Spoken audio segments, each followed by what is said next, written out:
Teo Gabriel Salva Malones ay buong puso ninyong palalakihin ang may takot sa Diyos.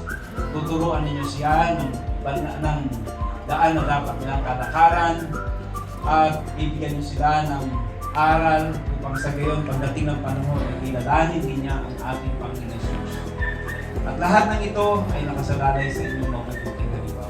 Ang batang ito, Panginoon, ay magbibigay ng walhati sa pangalan mo at siya'y maglilingkod sa iyo, Panginoon, at siya'y gagamitin mo for your glory, O God.